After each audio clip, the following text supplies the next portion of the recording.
Живе Беларусь! Живе! Живе Беларусь! Живе! Вельми велике дякую, що ви єсть, що є наш стяг, стяг України, центр польської столиці. Бо ви ж бачите, от по апошньому тижню, що відбувається в світі. Ну, перше, я хотів би відзначити, що 38 років знаковому артикулу Зенона Позняка і Євгена Шмигалєва «Дорога на Куропаты» была 3 червня. Это вельми важный момент в истории белорусской нации, потому что тогда пришлось реальное змагання за правду про комуністичні репресії. І ви бачите, як зараз в Білорусі спадкоємці комуністичних карників спробують знищити наш білоруський народ. И ситуация в свете, она не подкидывает нам оптимизма, потому что только на этом тыдні вы бачили, возник конфликт словесный поміж Украиной и Польшей. Буданов специально приезжал сюда. В этом так само есть певная заслуга Зеленского, бо это зовсім не в час. Ну и ведайте, что в Британии были громадские беспорядки, бо в снежні там забили Генрі Новака, польського студента, а беспорядки были после того, як в суде были продемонстрированы кадры, як он помирал. Это еще раз показывает, что свет сегодня, и он достаточно безлитосный до людей, и пришел час, коли сапраўды вырашаецца, якія нации застанутся праз 20-30 годов. Тому в этой тяжкой ситуации мы збирали замежный сойм Руха Солидарности разом, и я прочитаю короткий зворот замежного сойма. До белорусов замежа. Шановные сябры, больш катастрофічнай ситуации, чем сегодня, а ніколи не было в истории белорусского народа. Той беспрецедентный террор и репрессии, які есть в Беларуси, немагчыма патлумачыць нічым іншым, як падрыхтоўкай Путина до Третьей сусветнай войны, праз незаконную ўладу банды Лукашенки. При гэтым з кожным годам рэпрэсіі ўзмацняюцца.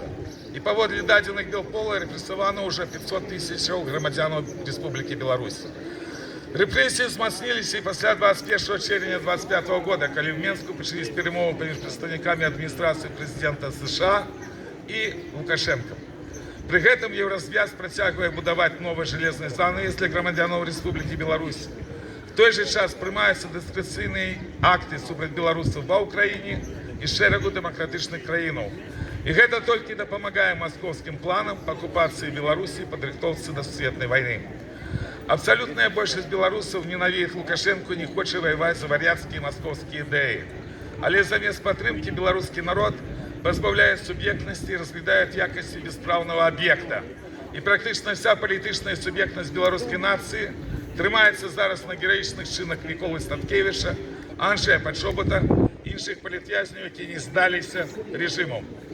У падняволенага беларускага народа зараз няма саюзнікаў. І нават беларускія дыяспоры в сваёй большасці канцэнтруюцца на абслугоўванні асабістых і карпаратыўных інтарэсаў самамешчаных лідараў так званых дымсілаў, спрабуючы жыць перадапошнім выбарчым фарсе, які адбываўся ва ўмовах гібриднай вайны Расіі супраць Беларусі в часы сусветнай пандэміі. І гэтую схему трэба ламаць. Солидарность повинна грунтоваться на идейности. Рух солидарности разом на своем 4-м съезде в 2018 году вызнал своей головной метой борьбу с российским империализмом. Мы ведаем, что зараз на диаспоре уже шмат белорусов поделяют нашу мету.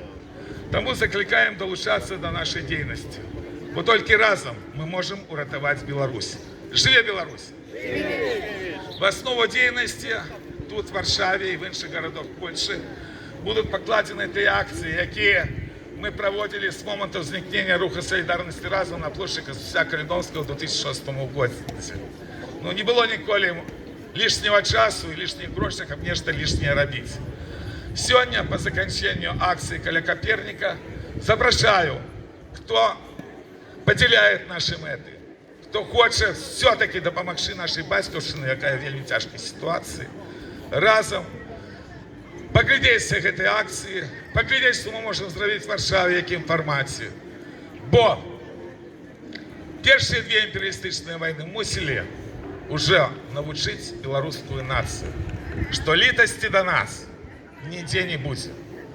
И все равно, кто бы что ни робил, какие бы скандалы там со всеми этими Мамаевыми, Мельниковыми не были, все равно идеология незалежництва, идеология, якая как раз обопирається на белорусский народ, это одна идеология, якая может дозволить белорусам застаться в якости нации и народа.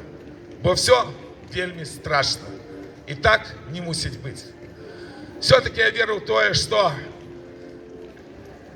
коли вот 5 червня был день Святой Ефросинии Полоцкой, небесной патронки Беларуси, коли наша нация пережила сапраўды пакутлівае 20-е стагоддзе, страшный век, коли мы сегодня есть, то все-таки белорусам мусить пошэнсціць. И мы, как нация, как европейская краина, застаемся не глядячи ни на что и ни на кого. А лишь для этого треба нам тут хотя бы на диаспоре быть людьми, быть белорусами. Бо все вельми тяжко, и вы сами это ведаете. Верим в Беларусь, будьмо разом. Живе Беларусь! Живе Беларусь! Живе Беларусь!